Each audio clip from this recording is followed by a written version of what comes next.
Hello and welcome back, my lovely Lovecraftian, to The Tale of Celephais by H.P. Lovecraft, written in early November of 1920, published May 1922 in The Rainbow, Note 2, page 10 and 12.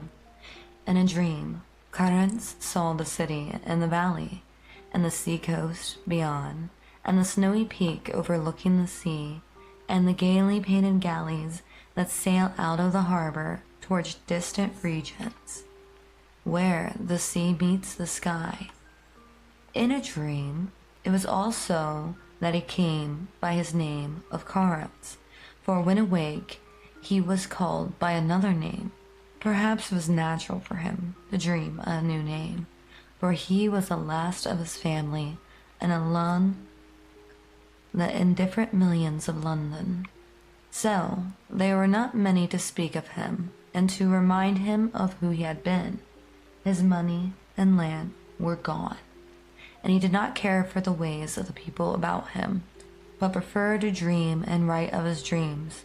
What he wrote was laughed at those to whom he showed it, so that after a time he kept his writings to himself,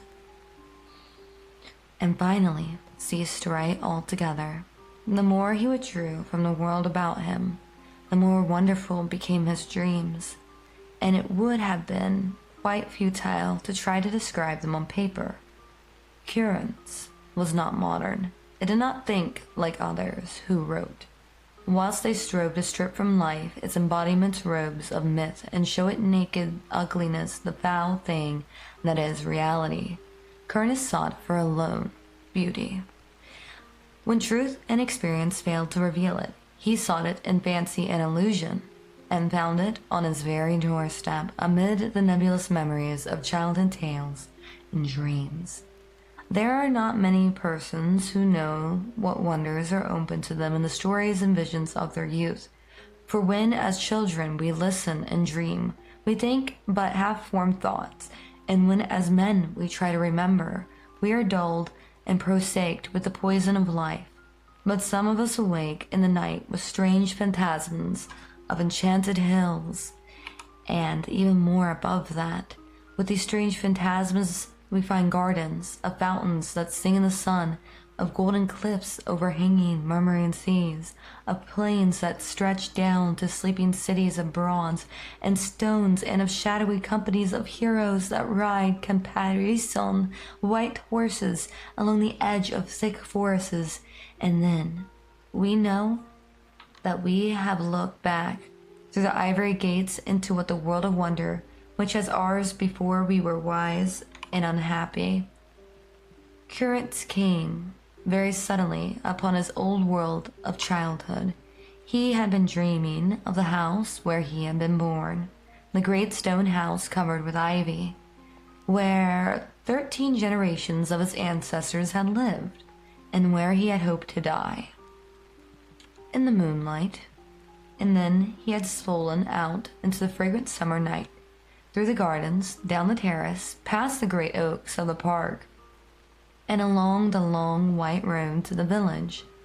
The village seemed very old, eaten away at the edge, like the moon, which had condemned and waned. The Kuranes wondered whether the peaked roofs of the small houses hid sleep or death, and the streets were spears of long grass, and then the window panes on either side broke or filmy, staring. Kuranes had not lingered, but had plodded and on as though summoned towards some goal.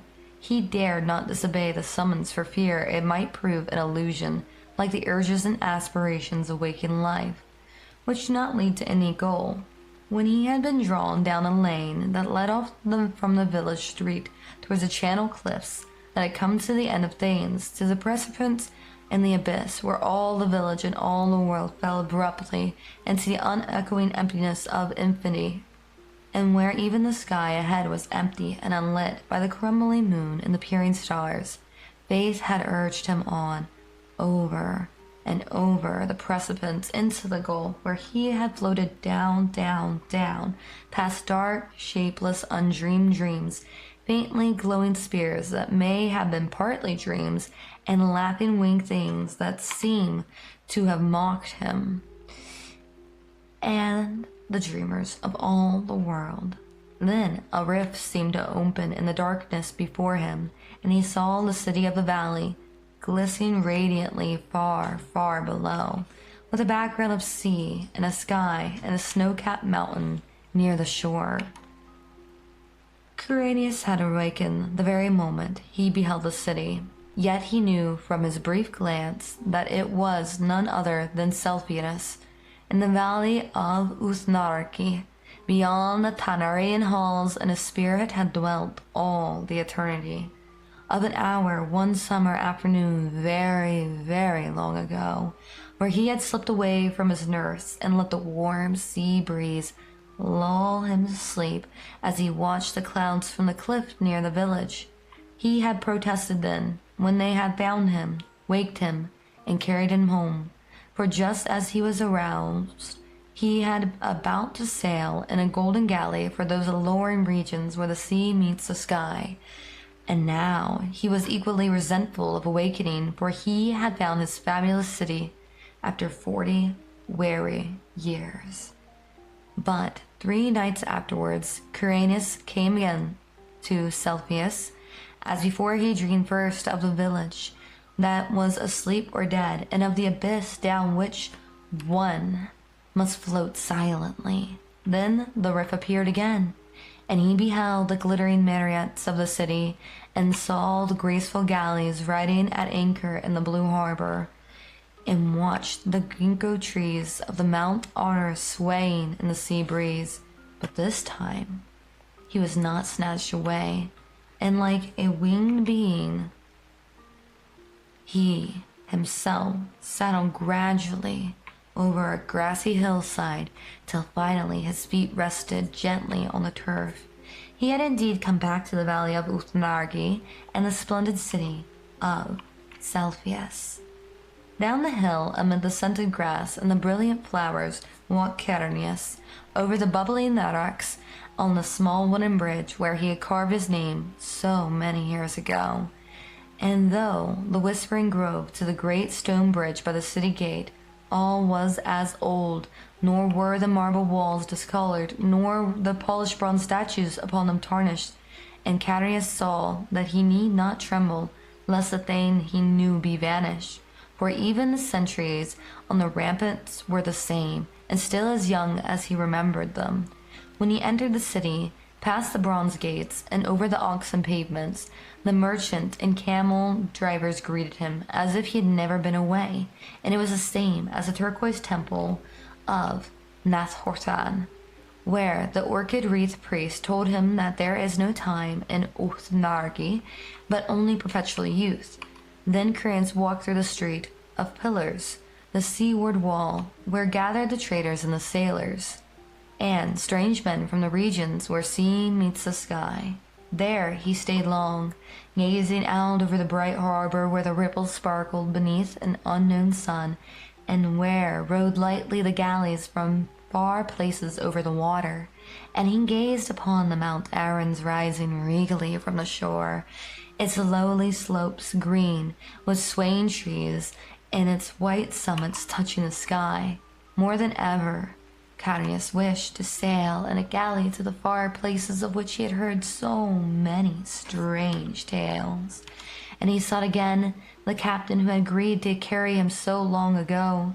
He found the man, Athib, sitting on the same chest on the spire he had sat upon months before, and Athib seemed to not realize that any time had passed.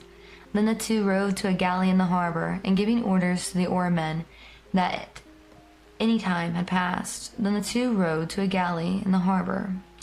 Once again, no time had passed, into the billy into the serene sea that leads to the sky. For several days they glided undauntedly over the water, till finally they came to the horizon, where the sea meets the sky. Here the galley paused not at all, but floated easily in the blue sky among fleecy clouds tinted with rose, and far beneath the keel currents could see strange lands and rivers and cities of surpassing beauty, spread indolently into the sunshine which seemed never to lessen or disappoint. and even disappear. At length, Abbas told him that their journey was near its end, and that they would soon enter the harbor of Seranin, the pink marble city of the clouds, which is built on the ethereal coast where the west winds flow into the sky. But as the highest of the city carbons towers came into sight, there was a sound somewhere in space, and Kuranes awakened in his London garret. For many months after that, Kuranes sought the marvelous city of Celephais and its sky-bound galleys in vain, and though his dreams carried him to many gorgeous and unheard-of places, no one whom he met could tell him how to find Uthnargi beyond the Tarian hills. One night, he went flying over dark mountains where there were faint lone campfires and great distance apart, and strange shaggy herds with tinkering bells on their leaders. And in the wildest part of this hilly country, so remote that few men could ever have seen it, he found a hideously ancient wall of causerie of stone zigzagging along the ridges and valleys, too gigantic ever to have risen by human hands, and of such a length that neither end of it could be seen. Beyond that wall, in the grey dawn, he came to a land of quaint gardens and cherry trees, and when the sun rose, he beheld such beauty of red and white flowers, green foliage and lawns, white paths, diamond brooks, blue lakelets, carven bridges, and red-roofed pagodas, that he for a moment forgot Celephais in sheer delight. But he remembered it again when he walked down a white path towards a red-roofed pagoda, and would have questioned the people of this land about it, had he not found that there were no people there, but only birds and bees and butterflies. On another night, Kuranes walked up to a damp stone spiral stairway endlessly, and came to a tower window overlooking a mighty plain and river lit by the full moon, and in the silent city that spread away from the river's bank, he thought he beheld some feature or arrangement which he had known before. He would have deceased and descended and asked the way to Uthnargi. Not a fearsome oar sputtered up from the remote place beyond the horizon, showing the ruin and antiquity of the city, and the stagnation of the reedy river, and the death lying upon the land, as it had lain since King Carlothonos came home from its conquest to find the vengeance of the gods. So Kuranes sought fruitlessly for the marvelous city of Celephais and its galleys that sail to the Sarians in the sky.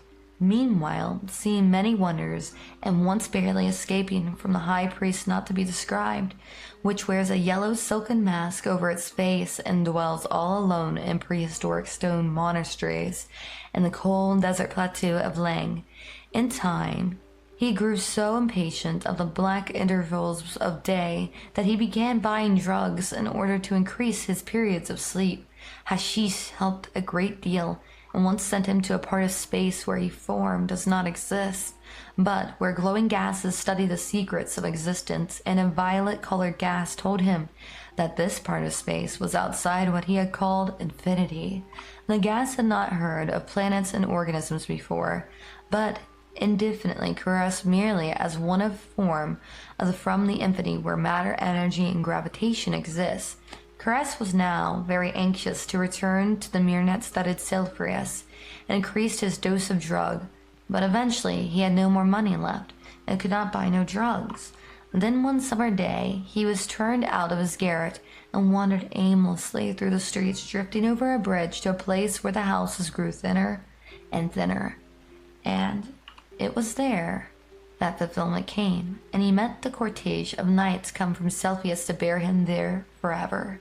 Handsome knights they were, astride roan horses and clad in shining armor, with tabards of cloth and gold curiously emblazoned. So numerous were they that Kuranes almost mistook them for an army, but they were sent in his honor, since it was he who had created Uthnargi in his dreams, on which the account he was now to be appointed its chief god forevermore. Then they gave Kuranes a horse and placed him at the head of the cavalcade, and all rode majestically through the downs of Seri, and onwards towards the region where Kuranes and his ancestors were born. It was very strange, But as the writers went on, they seemed to gallop back through time, for wherever they passed through a village in the twilight, they saw only such houses and villagers as Chaucer's or men before him might have seen, and sometimes they saw knights on horseback with small companies of retainers. When it grew dark, they traveled more swiftly, till soon they were flying uncannily, as if in the air. In the dim dawn, they came upon the village which Kuranes had seen alive in his childhood, and asleep or dead in his dreams. It was alive now, and early villagers curtsied as the horsemen clattered down the street and turned off into the lane that ends in the abyss of dreams. Kuranes had previously entered that abyss only at night, and wondered what it would look like by day. So he watched anxiously as the column approached its brink. Just as they galloped up the rising ground, to the perception of a golden glare came somewhere out of the west, and hid all the landscape in its golden draperies. The abyss was a seething chaos of roseate and Cuthluwu splendor. The invisible voices sang exultantly as a nightly entourage plunged over the edge and floated gracefully down past glittering clouds and silvery crustaceans. Endlessly down the horsemen floated, their charges pawing the aether as if galloping over golden sands, and then luminous vapors spread apart to reveal a greater brightness, the brightness of the city of Celephais, and the sea coast beyond, and the snowy peaks overlooking the sea, and gaily painted galleys that sail out of the harbor towards distant regions where the sea meets the sky. And Curious reigned thereafter over Othnargi and all the neighboring regions of Dream, and held his court ultimately in Celephais, and in cloud-fashioned Seranian he reigns there still, and will reign happily forever. Though below the cliffs at Innsmouth the channel tides played mockingly with the body of a tramp who had stumbled through the half-deserted village at dawn, played mockingly and cast it upon the rocks by ivory-covered Trevor Towers, where a notably fat and especially offensive millionaire brewer enjoyed the purchased atmosphere of extinct nobility. Such concludes the story of Celephais by H.P. Lovecraft. I, for one, already started theorizing at the beginning that Celephais could be an similarity to heaven or a nirvana of some sort. This character is deeply troubled by the loss of his family, his nobility, his own name. The things that he fancied an illusion were things that he probably deemed to have himself. The army of knights, the marbled village, the fact that he was dreaming of something that he could have had in his youth. The fact that he would sleep away during his youth tells you that their family was already losing money. The nurses weren't properly attending to him. The illusions were always there. Possibly this could have came from the fact that through a few generations that there might have already been mental illness or other things happening, as we know. The eldritch minds in H.P. Lovecraft's world are always stricken with madness, which could have came from generational or all at once. His money and lands were gone, and he did not care for the people around him. It sounds like that the narrator drove himself to insanity. Once you involve yourself so wholeheartedly into something, it can drive you to the brink of insanity itself. I also like the ending where it seems that the narrator did just wander off and die. This felt like they were constantly near the brink of death, and that's where these delusions took place, as they were doing drugs to get there. Which, a lot of people theorize that H.P. Lovecraft did do drugs to write these amazing stories, but it has never been proven. Though at the time, opium was a very popular drug, but in this story, hashish was used, which I'm not familiar with myself. I almost thought about hookah. I was like, how could tobacco do that? So I would say that you're gonna have to research that drug yourself, since I'm not well versed in that. But overall, this narrator did have half-formed thoughts, and thought that life was poison itself. It seemed that they were unhappy, and that at the end, the only old world friend that they had was delirium itself. And at the end, I think those final moments after they got kicked out of their abode were the final moments of their life, how they wanted to envision it. This is a very dark story, that deals with both eldritch horror and psychological horror and the horror of everyday life that still continues on over 100 years later. Keep in mind, this was published May 1922. It is now 2026.